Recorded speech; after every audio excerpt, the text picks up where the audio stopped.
Hello students. Students, जैसा कि हम लोगों ने लास्ट लेक्चर में इनके कंपाइलर डिजाइन्स के और प्योर हाई लेवल लैंग्वेज में आपस में क्या रिलेशंस था उसको देखा था। तो आज के इस लेक्चर के अंदर हम लोग जो ये देखते हैं कि जो कंपाइलर डिजाइन के जो हमारे 5 to 6 फेसेस हैं, वो जो डिफरेंट फेज हैं वो कौन कौन से हैं, और आगे के लेक्चर्स में इन फेसेस को हम लोग डिटेल में पढ़ेंगे। ओके, तो देखिए सबसे पहले इसमें देखा जाए तो आपका जो हमारा कंपाइलर डिजाइन का जो फर्स्ट फेज है वो लेक्सिकल एनालिसिस होता है। लेक्सिकल एनालिसिस जो है, यहां से हम लोग अपने जो हम लोगों ने जो प्रोग्राम कोड कन्वर्ट किया है, स्टेटमेंट बाय स्टेटमेंट जो हम लोग लिखे हैं उसको हम लोग लेक्सिकल एनालिसिस से पास कराते हैं। देन इसके बाद सिंटेक्स एनालिसिस से पास कराते हैं। सिंटेक्स एनालिसिस होता है उसका, और इसको हम लोग पार्सर भी कहते हैं, पार्सर। और देन इसको हम लोग अगेन हम लोग सेमेंटिक एनालिसिस में ब्लॉक में हम लोग पास कराते हैं। देन इंटरमीडिएट कोड जनरेटर होता है। देन कोड ऑप्टिमाइजेशन होता है, टारगेट कोड जनरेशन होता है, और उसके बाद जैसा कि हमने देखा था कि असेंबली लैंग्वेज, देन असेंबलर, इस तरह से हम लोग उसमें करते हैं। ओके, तो जो लेक्सिकल एनालिसिस का जो वर्क है ये क्या करता है कि जो हमारा जो प्योर हाई लेवल लैंग्वेज होता है, जिसमें मैंने आपको बताया था कि प्री प्रोसेसर से हम लोग जो है मैक्रोस डायरेक्टिव्स को और या फिर अपनी फाइल इंक्लूजन्स को रिमूव कर देते हैं, उसके बाद जो बचता है हमारे पास वो प्योर हाई लेवल लैंग्वेज बनती है। तो प्योर हाई लेवल लैंग्वेज को हम लोग जो है लेक्सिकल एनालिसिस से पास कराते हैं। तो हमारे पास जो जनरेट होता है, स्ट्रीम ऑफ टोकन्स जनरेट होते हैं। अब ये टोकन्स क्या होते हैं इसको मैं आपको आगे के लेक्चर में बताऊंगा कि what is the meaning of tokens.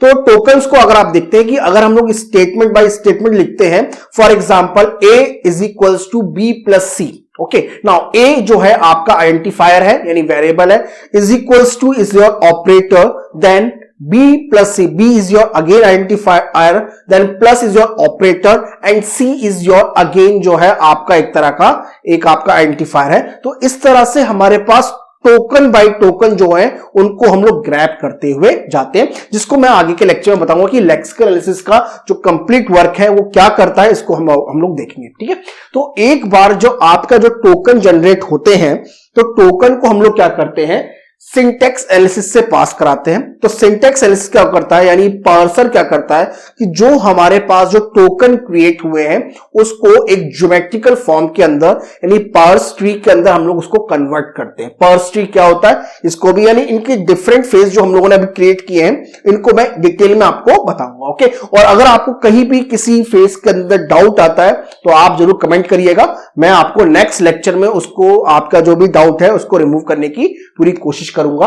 तो देन सिमेंटिक एनालिसिस के हम लोग क्या करते हैं कि हम लोगों ने जो पर्स ट्री क्रिएट किया है तो उसको हम लोग जो है मीनिंगफुल, जो पर्स ट्री हमारा वेल वेरीफाइड होता है, मीनिंगफुल होता है, सिमेंटिकली वेरीफाइड होता है, उसको लेते हैं।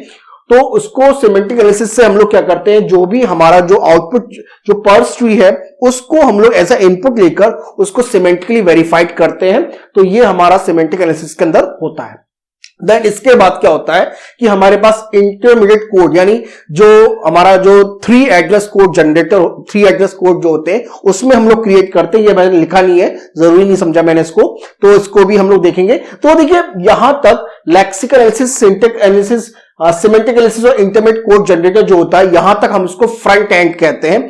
और जो लास्ट के 2 फेज जो जैसे कोड ऑप्टिमाइजेशन, यानी जो हम लोगों ने 3 एड्रेस कोड जनरेट किया है उसको हम लोग बेटर वे में अच्छे तरह से कोड ऑप्टिमाइज करके, कम से कम जिसमें हम लोग उसको यूज कर सकें, मतलब कोड ऑप्टिमाइज में कन्वर्ट करते हैं। देन लास्ट में हमारा पास क्या होता है कि जो टारगेट कोड जनरेशन होता है उस फेस में हम लोग निकलते हैं।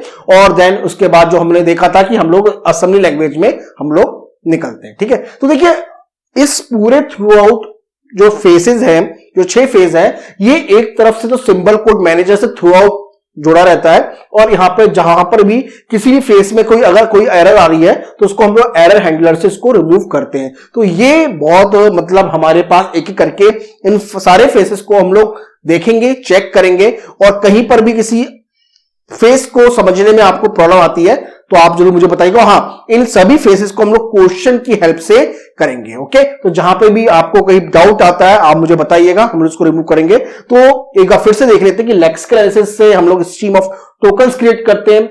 सिंटैक्स एनालिसिस जो होता है हमारा पर्स ट्री में कन्वर्ट करता है।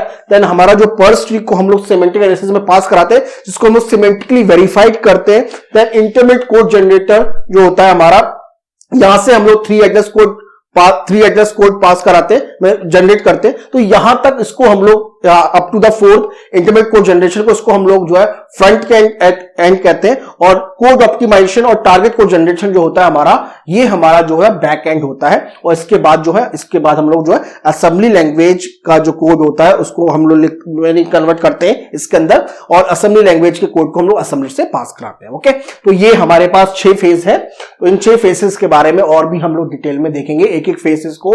यानी अब हम जो है एक एक करके लेक्सिकल एनालिसिस का वर्क क्या होता है, कैसे टोकन क्रिएट क्या होते हैं, लेक्सिम्स क्या होता है, इनके बारे में हम लोग डिटेल में देखेंगे। ओके, और तो स्टूडेंट्स अगर अभी तक आपने चैनल को सब्सक्राइब नहीं किया है तो सब्सक्राइब द चैनल। और इसके अंदर आपको कहीं पर भी कोई डाउट आता है आप मुझे हमें यूट्यूब पे कमेंट करिएगा। And students don't forget to like this lecture. Okay, और नेक्स्ट लेक्चर में हम लोग लेक्सिकल एनालिसिस की तरफ चलते हैं, और उसमें जो भी हमारे फेस है लेक्सिकल एनालिसिस के अंदर जो इंपॉर्टेंट टोकन्स क्रिएट होते हैं उनके बारे में हम लोग डिटेल में देखते हैं। ओके, तो स्टूडेंट्स मिलते हैं नेक्स्ट लेक्चर में।